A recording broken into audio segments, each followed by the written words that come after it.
basic principles, prinsip-prinsip dasarnya law of attraction itu di catatan saya secara umum ada 4. Yang pertama, apa yang engkau pikirkan, itulah yang engkau dapatkan.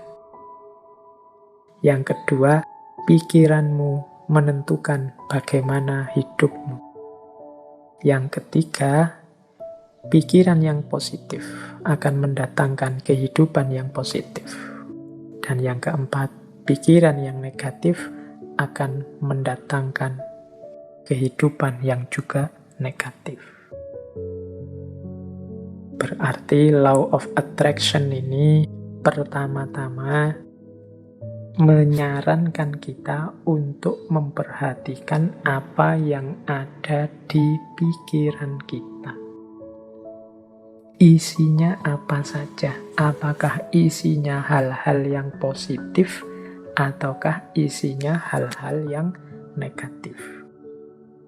Kalau isinya hal-hal yang positif, insya Allah hidup kita juga akan berwujud positif. Kalau isinya hal-hal yang negatif, ya wajahnya hidup kita adalah hidup yang negatif. Nah, ini masing-masing kita yang bisa ngerti. Coba ditengok deh.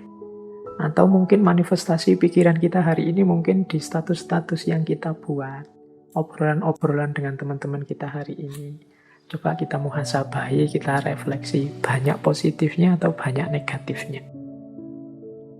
Makanya agama itu menyuruh kita serba husnudzon, jangan suudzon. Husnudzon itu berarti mengisi pikiran dengan yang positif-positif. Maka hidup kita warnanya juga sesuai isi pikiran kita. Karena husnudzon, ya hidupnya jadi husn. Husn baik. Kebalikannya kalau suudzon, hidupnya juga akan termanifestasi jadi su. Pikirannya jelek, terus pikirannya negatif, terus curiga, terus ya sudah, hidupmu adalah hidup yang warnanya penuh kecurigaan. Hidup penuh kecurigaan itu kan hidup yang gelisah. Dari mana kegelisahan itu muncul? Engkau sendiri yang menciptakan. Dengan suudzonmu tadi, prasangka burukmu tadi. Coba tadi kamu prasangka baik, hidupmu jadi tenang. Dari mana ketenangan itu datang? Ya engkau ciptakan sendiri tadi, karena engkau suudzon. Ya bayangkan ya mudahnya, misalnya kalian mau naik kendaraan umum, naik bis atau kereta. Itu kalau pikiranmu serba prasangka buruk, jangan-jangan nanti dicopet, jangan-jangan nanti di tengah jalan keretanya tabrakan mogok, jangan-jangan pikirannya jelek terus. Maka kalian tidak akan bisa menikmati perjalanan. Sepanjang jalan mungkin kamu gelisah, ini jangan-jangan nabrak, jangan-jangan nanti ketemu orang jahat, jangan-jangan tidak tenang perjalananmu. Dari mana ketidaktenangan itu datang? Ya kamu awali dari pikiranmu sendiri tadi. Tapi coba engkau husnudzon, jadi pikiran yang bersih, tidak curiga, yakin dengan kenyamanan, keamananmu, ya perjalananmu nyaman. Tadi kalau di rumus teori vibrasi tadi, ya kenyamanan, keamananmu akan menarik sekelilingmu, frekuensinya juga jadi nyaman, jadi aman. Tapi kecurigaan, kegelisahanmu juga akan melahirkan kecurigaan, kegelisahan di sekelilingmu. Hidupnya jadi tidak nyaman. Nah ini basic prinsipnya, mudahnya penjelasannya begitu. Jadi kalau kita isinya negatif-negatif saja, ya energi negatif yang kita tarik dalam hidup. Pandemi ini kan melahirkan jutaan gagasan negatif. Mungkin lebih dari itu, saya sebutnya jutaan, jangan-jangan puluhan juta atau ratusan juta seluruh dunia. Bayangkan energi negatif yang lahir dari jutaan pikiran yang negatif. Sakitnya sama, tapi kalau kita hadapi dengan optimis atau dengan pesimis, itu kan kesannya, rasanya beda. Itu the law of attraction. Semakin negatif isi pikiran kita, ya semakin keruh hidup kita. Asalnya ya kita sendiri yang mengundang kekeruhan itu.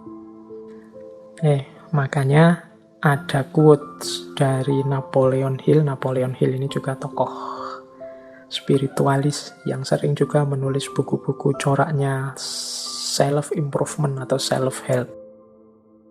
Dia bilang begini, Keep your mind fixed on what you want in life, not on what you don't want. Ini beliau ngasih tips. Simpanlah di kepalamu, isi saja dengan apa yang engkau inginkan, bukan apa yang tidak engkau inginkan.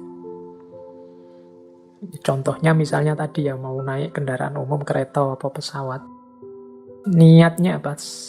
Saya naik pesawat semoga aman. Ini lebih positif daripada saya niat naik pesawat semoga tidak tabrakan. Nah, ini kata-kata tidak tabrakan ini oleh Napoleon Hill disebut negatif.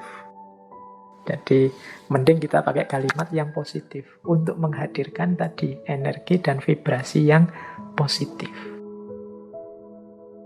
Disimpanlah hal-hal yang positif di kepala, bukan hal yang negatif. Misalnya hari ini ada pandemi, ya mari kita berdoa semoga kita sehat. Bukan fokus pada semoga penyakitnya tidak menyerang kita. Itu ada tidaknya. Tidak itu mudahnya didefinisikan sebagai negatif. Nah, negatif-negatif ini ya akan berkumpul energinya di sekeliling kita. Jadi lebih baik menggunakan kalimat yang positif. Insya Allah Indonesia akan berhasil mengatasi pandemi ini. Insya Allah upaya yang dilakukan pemerintah akan sukses. Nah, ini menghindari kalimat-kalimat yang negatif. Jangan-jangan meskipun sudah begini masih belum sukses. Jangan-jangan itu kalimat-kalimat kekhawatiran, kalimat-kalimat negatif akan berpengaruh. Jadi kuncinya the law of attraction itu hindari pikiran-pikiran negatif, hindari pernyataan-pernyataan yang negatif. Karena itu akan menjadi kunci hadirnya energi-energi yang negatif di sekeliling kita. Itu ada quote juga yang saya bawa dari Henry Ford. Teman-teman mestinya kenal tokoh ini. Ini berhubungan dengan otomotif ini, Henry Ford. Ada quote yang terkenal sekali dari Henry Ford ini. Whether you think you can or you can't, either way you are right. Apakah engkau menganggap dirimu mampu atau tidak? Dua-duanya benar. Kita akan sering menggunakan kalimat-kalimat yang mengekspresikan ketidakmampuan diri. Aku ndak bisa baca loh, aku ndak cakep loh, aku ndak bisa ngomong di depan publik loh, aku ndak bisa menari, aku ndak bisa berenang, aku ndak bisa menyanyi. Ya sudah, karena kita sendiri deklarasi kita ndak bisa, ya akhirnya ya kita memang ndak bisa. Padahal kalau mau kita bisa kok. Saya ndak bisa Pak ngomong di depan orang banyak. Jadi ya iso. Cuma karena sudah merasa ndak bisa, ya selesai dengan ketidakbisaanmu. Saya ndak bisa Pak kalau harus menyanyi itu. Saya menyanyi itu trauma sekali. Mungkin ya bisa. Kalau kamu mau belajar tetap bisa. Semua orang mungkin ya bisa nyanyi. Cuma ya karena ndak mau saja, akhirnya ya memang ndak bisa beneran. Wah, matematika itu saya ndak bisa Pak. Wah, filsafat itu apalagi Pak. Yang saya ndak bisa. Ya sudah, engkau menganggap tidak bisa, ya engkau tidak bisa. Kalau kamu percaya engkau bisa, pasti engkau juga bisa. Jadi whether you think you can or you can't, either way you are right. Kamu anggap dirimu bisa, ya benar. Kamu anggap dirimu tidak bisa, ya benar. Karena tadi terlanjur kamu anggap dirimu tidak bisa, ya sudah, berarti kamu memang tidak bisa. Padahal sebenarnya kalau kamu sadar bahwa engkau bisa, ya sebenarnya engkau bisa. Saya matematika tidak bisa, Pak. Sebenarnya ya engkau bisa, tapi engkau menolak untuk bisa saja. Oke, jadi ini contoh bagaimana pikiranmu menentukan hidupmu. Karena tadi kamu sudah merasa tidak bisa, ya wes, memang akhirnya engkau tidak bisa beneran dalam kenyataannya. Karena engkau merasa tidak mampu filsafat, tidak mampu matematika, ya sudah, berarti titik di situ memang kalian tidak bisa dan tidak mampu. Padahal kalau kalian mau, ya tetap mampu. Ini Henry Ford. Makanya menurut saya gunakan kalimat-kalimat yang lebih positif. Apalagi teman-teman ini yang guru ya, yang punya murid, punya anak didik. Entah di level apapun, apalagi yang masih dalam upaya pembentukan SD, SMP, TK, PAUD. Ini kan hindari kalimat-kalimat yang negatif.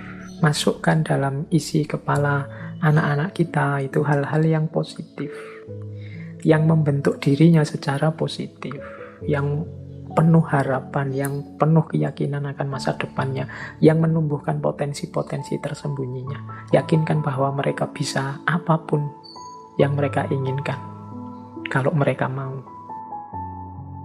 Asumsi-asumsinya apa sih the law of attraction itu? Jadi yang pertama, energi mengalir kemana perhatian seseorang tertuju. Mengapa sih meyakini the law of attraction? Apa yang kita yakini itulah yang terwujud. Karena ketika kita meyakini sesuatu, fokus pada sesuatu, energi kita mengalir ke situ semua. Pokoknya saya harus berhasil di sini, saya harus sukses ini, saya harus mampu melakukan ini. Nah, itu energi kita mengalir ke situ semua. Ya wis, mudahnya sering saya ilustrasikan kan kalau orang jatuh cinta. Itu energinya fokus semua pada yang dicintainya, sehingga kadang-kadang dia bisa melakukan apapun yang untuk dirinya sendiri saja mungkin tidak dilakukan, tapi untuk yang dia cintai, dia mampu melakukannya. Kenapa? Energinya mengalir ke situ semua, karena pikiran perhatiannya ke situ semua. Jadi asumsi pertamanya itu, ketika kita fokus pada sesuatu, maka semua potensi diri kita ke situ semua. Itu yang pertama, asumsinya itu. Yang kedua, alam semesta ini, ya di situ kalimatnya penuh dengan kelimpahan untuk manusia. Maksudnya apa? Alam semesta ini, segala fasilitas kelebihan yang ada di dalamnya oleh Allah itu diciptakan untuk manusia, dalam tanda petik untuk melayani manusia. Kita ini kan makhluk yang dihadirkan ke bumi setelah bumi siap untuk kita huni. Karena memang bumi disiapkan untuk manusia. Maka apapun sebenarnya yang kita inginkan, yang kita harapkan dalam hidup ini pasti difasilitasi oleh alam semesta sekeliling kita. Tinggal kita mau atau tidak. Nah, itu asumsi kedua. Berarti kuncinya ada pada keinginan dirinya manusia. Asumsi yang kedua, mengapa kok pikiran kita nanti yang menjadi kunci. Yang ketiga, kemampuan atau potensi manusia itu sangat jauh lebih besar, jauh lebih luas daripada yang kita sadari saat ini. Jadi kayak kita merasa, Pak, filsafat itu mentok, saya Pak enggak paham. Enggak, kamu kurang serius menggali potensimu saja. Kalau kamu mau bisa-bisa. Pak, bahasa Inggris itu Pak, wah puyeng saya Pak. Matematika itu Pak, enggak. Kamu bisa sebenarnya, cuma kamu kesusu berhenti saja. Kemampuan atau potensimu tidak seterbatas itu. Allah memberimu potensi yang luar biasa. Harusnya engkau jadi orang yang luar biasa. Harusnya setiap orang kalau mau dia bisa jadi luar biasa. Kemampuan dan potensimu cukup untuk apapun yang engkau cita-citakan, engkau inginkan. Itu asumsi ketiga. Asumsi keempat, hidup ini, tujuan dan isinya tergantung pada keputusanmu sebagai manusia. Jadi kita ini, kalau bahasanya agama, kita ini khalifahnya. Wajahnya hidup ini tergantung kita. Termasuk hidup kita ini ingin jadi apa, ingin seperti apa, kuncinya di kita sendiri. Dan pilihan-pilihan hidup itu tidak terbatas. Pak saya ini anak desa, bapak saya cuma tani, berarti ya cita-cita paling tinggi paling saya bisa itu. Enggak ya, kalau kamu matok serendah itu cita-citamu, ya enggak jauh-jauh dari situ. Panjang setinggi mungkin. Pilihan banyak, enggak terbatas. Wawasanmu harus luas. Jadi pilihan hidup itu banyak, silahkan engkau pilih. Kuncinya ada pada dirimu sendiri. Engkaulah yang menciptakan kehidupanmu. Jadi rentetan asumsi ini, energi itu mengalir, fokusmu kemana tertuju. Kalau engkau fokus hanya pada hal-hal itu yang sepele-sepele, yang biasa-biasa saja, ya hidupmu akan terbentuk secara sepele dan biasa-biasa saja.